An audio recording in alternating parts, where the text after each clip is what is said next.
Dobar dan, dragi prijatelji. Krećemo iz restorana Provence ili Provence u gradu Petrić u Bugarskoj. U stvari u Bugarskoj, mislim. Činjenica da je on trenutno u Bugarskoj ili da je u Bugarskoj generalno je samo administrativne prirode. Tako su se dogovorili sa braćom Grcima da pripadne Bugarskoj. Pa je onda grčko stanovništvo koje se osjećalo kao grčko se iselilo odavde i formiralo novi grad koji se zove Nea Petrisi, odmah tu pored granice, a gde bi dalje, kad je tu njihova otadžbina. Verovatno je došao određeni broj onih ljudi koji su se osjećali kao Bugari, a čija je teritorija potpala pod Grčku, u toj, da kažem, to je podela čisto administrativne prirode, potpuno nebitno. Ali sve je to isti narod. Znači, to nema nikakve. Sad već nemam apsolutno nikakve dileme da se radi o istom narodu. Znači, Srbi, Republika Srpska, Crna Gora, Bugarska, Makedonija, cela, što znači i Vardarska i Egejska, sve je to isti narod.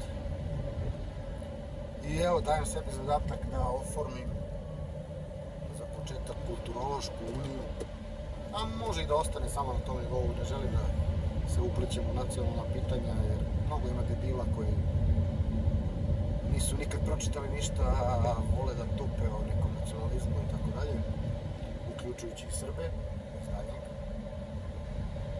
ali mnogo ih ima i među Bugarima, i među Makedoncima, i među Grcima.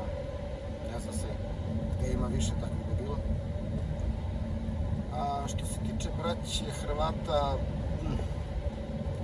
mislim da će oni tek morati da prođu katarzu, da shvate da potiču iz istog plemena, istog slovenskog plemena kao i Srbi, ali da im se sticajem okolnosti su se kasnije putevi razdvojili, jer je Drina bila granica i u stvari suštinski jedini razlog što su se oni razdvojili, mislim jedan od glavnih razloga što su divergirali leži u tome što Ćirilo i Metodije nisu uspeli da dobace preko Drine, nego su se više fokusirali na istok, pa su dobacili sve do Sigira, ali ne i preko Drine. Dakle, moja ideja je sledeća, koja mi se sad formirala u glavi pre pola sata. Kulturološka unija koja uključuje Srbiju, Republiku Srpsku, Crnu Goru, Bugarsku, Severnu Makedoniju i Egejsku Makedoniju, znači ono što Grci zovu region Makedonije. Vjerovatno bi trebalo da uključi i Trakiju, ali ajde ne ulazimo to. Ne ulazimo sad u to. Ali pošto su Grci mnogo komplikovani i prilično ograničeni nekim nacionalnim shvatanjima, iako su svesni toga da je 80% stanovništva Grčke Makedonije u stvari slovenskog porekla, svima je to jasno, ali niko to ne želi da prizna iz raznih razloga. Onda njih bi za sad ostavio po strani. Znači, formirala bi se kulturološka unija Srbija, Republika Srpska, Bugarska i Severna Makedonija i onda bi se poslalo pozivno pismo regionu Makedonije u Grčkoj da budu počasni, da kažem, članovi te unije. I to je moj koncept u osnovi.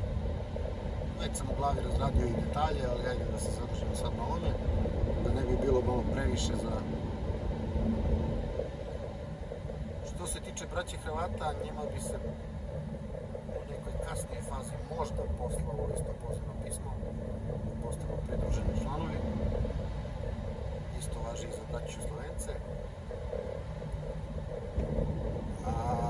Isto važi i za braću Slovake i Čehe.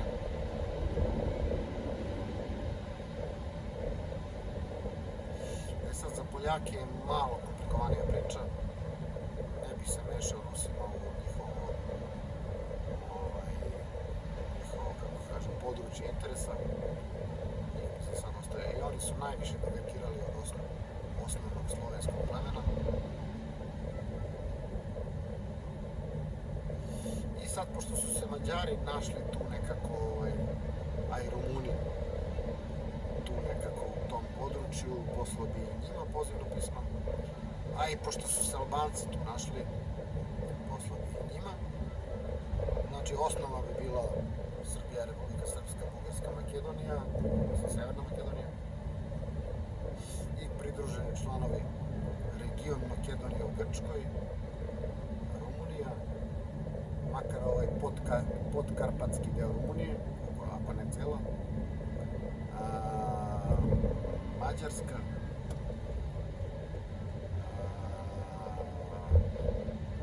Hrvatska, Slovenija, Slovačka i Češka.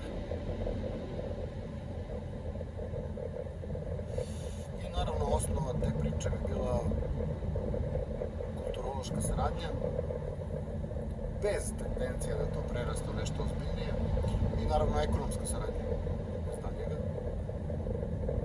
I sad morat ću da se računam koliko tu ima stanovnika, ali ajde ovako na brzinu. Recimo da je to pola Rumunije, znači to je nekih 11-12 miliona. Srbi i Bugari recimo zajedno 13 miliona, to je već 25. Makedonci dobro bude da je to 27. I onda dobro, to znači računao sam i Bugari. Mađari, znači to je već 37. Region Makedonije u Grčkoj, ne znam koliko broje, ali reci, ajde mi bude da je 3 miliona, to je 40. Koga sam izostavio? I Česi, i Slovaci, i Hrvati, i Slovenci. Pa nek bude da je to zajedno još 10 miliona, ajde, znači 50 miliona ljudi. U svakom slučaju ne manje od 50 miliona ljudi. Ozbiljan potencijal, i potrošački, i u svakom drugom pogledu. I onda bi polako slali pozivna pisma i nekim drugim delovima koji ne spadaju u područje koje sam pomenuo. Na primjer, za početak regionu Trsta u Italiji, pa onda i nadkarpatskim Rumunima, pa onda i južnim Grcima, znači ne južnim, izvinjam se, nego Grcima iz Trakije, pa onda Grcima iz Tesalije, pa da, zaboravio sam tu i Albance, znači daleko preko 50 miliona ljudi svakako. Pa bi onda poslao, da kažem, kad se formira recimo zajednica od jedno 60 plus miliona ljudi, onda bi poslao pozivnicu i Turcima iz regiona Istanbula i Izmira.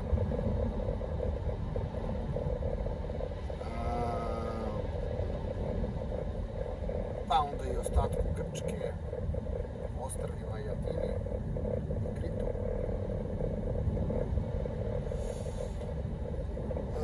Pa bi onda u Italiji već malo proširio područje delovanja onda bi naravno austrijski region, Štajerska, Koruška, također njima poslao pozivno pismo. Pa određenim delovima Poljske vjerovatno, onaj južni deo. I tu bi se manje više za sad zadržao. Možda bi poslao i tako što se tiče Italije i pozivno pismo u Venetu, znači području Veneto, pa vjerojatno bi se posle priključivali, posle bi, ne da bi mi slali pozivna pisma, nego bi se onda gledali kako da se odbranimo od iskazivanja interesa ostalih regiona koji se graniče sa ovom celom teritorijom.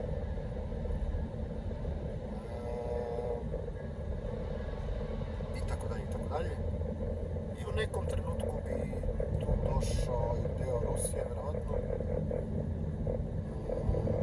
Tu bi trebali da budemo prilično pažljivi, jer Rusi ne smiju da dođu kao dominantna nacija, nego određeni delovi. Tek nakon što se formira grupacija od jedno 70 miliona ljudi, pa onda određeni delovi Rusije da se priključe, ovi bliži nama. Naravno, tu podrazumijemo i Ukrajinu, Moldaviju. I tako to. Tu bi se znači vrlo brzo formirala jedna grupa od jedno 100 miliona ljudi. I onda bi pitao pošta je... Šta se više pitao? Pošta je šta? A pošta je Evropa. Ajde da se tako izrazim. Jer u Evropi nema ni jedne zajednice koja broji više od 100 miliona ljudi. Tako da... Ali dobro, ne, onda bi uspostavio korektne odnose sa zapadnim Evropljanima, više nego korektne, ali na određenoj distanci. Također korektne odnose sa ostatkom Turske, Izraelom i Bliskim istokom. Korektne odnose sa ostatkom Rusije, osim ovih regiona koje su najbliže. Sve pričam, znači, ne korektno, nego više nego korektno odnose. Pa onda bi se uspostavili više nego korektni odnosi sa Egiptom, Tunisom, Alžirom, Libijom. Pa da tamo dalje na Bliskom istoku, naravno i sa Jordanom, Libanom, Sirijom, Iranom. Pa dalje bi se naravno išlo ka Jermeniji, pa i Azerbejdžanu i tako dalje. Drugim rečima, pomirio bi ja tu mnogo nacija koje su ušle u neke konflikte bespotrebno. I kad bi se to sad sve formiralo, onda bi se selo da se razgovara sa Kinom i sa anglosaksonskim svetom i sa Indijom na prilično ravnopravnim osnovama. Isto, naravno, sa zapadnim Evropljanima, ali oni bi u tom slučaju bili marginalci. I u principu bi se napravio jedan novi svetski poredak baziran na međusobnom uvažavanju i poštovanju, ili kako bi to Tito najbolje sročio, čak ni ja nisam mogu da sročim bolje od njega. Miroljubiva aktivna koegzistencija. I tako bi svijet postao mnogo bolje mjesto za život. Nema mnogo tu filozofije. Simple as that. Sad kulata desno, ali mi ne idemo kako kulati, nego idemo. Kulata, ali ajde na sljedeći izlaz ka Sofiji. Sofija da je dobro. Nakon što pređemo autoput. Zašto Sofija nema oznaku autoputa, nego Sofija, Sandanski. Eto tako bi ja to organizovao. Eto, i sve to sam smislio za 15 minuta. Dobro, plus 50 godina prethodnih iskustva, čitanja, istraživanja i tako dalje.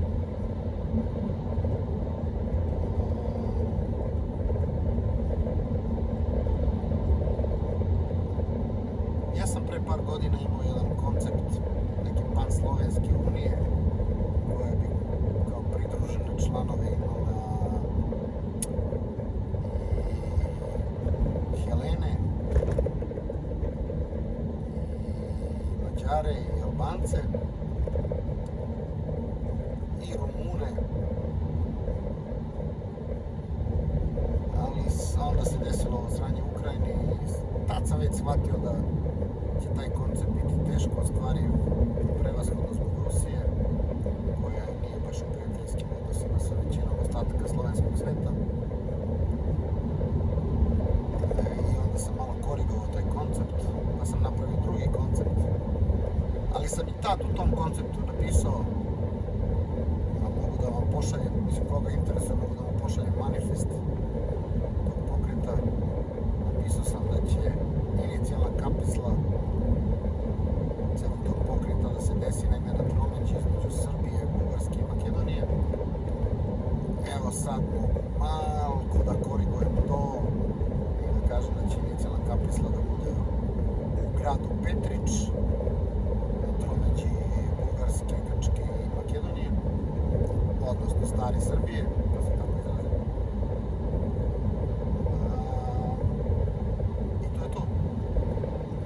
Sofija.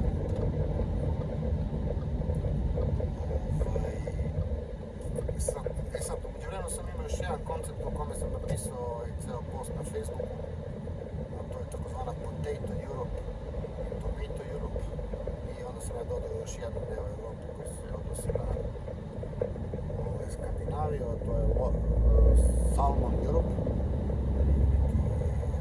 losos Europa. I dosta je to privuklo pažnje, moram priznati, čak i nekih obaveštenih službi.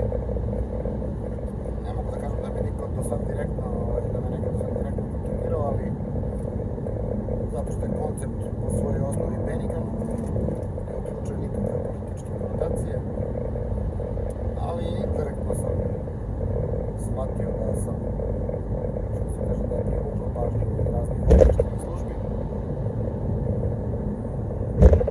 U svetu društvenih mreža to je relativno lako shvatiti. Kao kad sam napravio videoklip o albanskom paviljonu na svetskoj izložbi Expo 2020 u Dubaju, pa je taj klip za nekih sat vremena pogledalo 1700 ljudi, iz čega sam izvukao zaključak da je itekako privukao pažnju albanske obaveštajne službe, jer nijedan drugi klip nije privukao pažnju ni 200 ljudi, a kamoli 1700, i to u roku od sat vremena.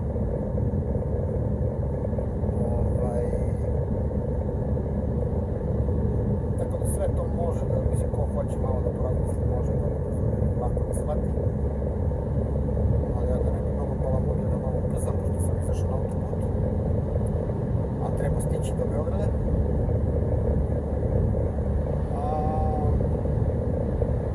Da, znači, u stvari nema šta da palamudim. Pogledajte taj post vezan za podelu Evrope na 3 zone, takozvano Lobster Europe, koja uključuje skandinavske zemlje, Potato Europe, koja uključuje centralnu Evropu, i Tomato Europe, koja uključuje mediteranske zemlje, s tim što sam ja u Tomato Europe dodao i naravno sve balkanske zemlje, celu Tursku i Izrael. Može sada me pitate zašto sam to uradio, ali postoje razlozi. I naveo sam da će sedište Tomato Europe morati da bude u Solunu, i mislim da sam dosta dobro obrazložio zašto. U stvari nisam skroz detaljno, ali ostavio sam malo čitocima da nagađaju.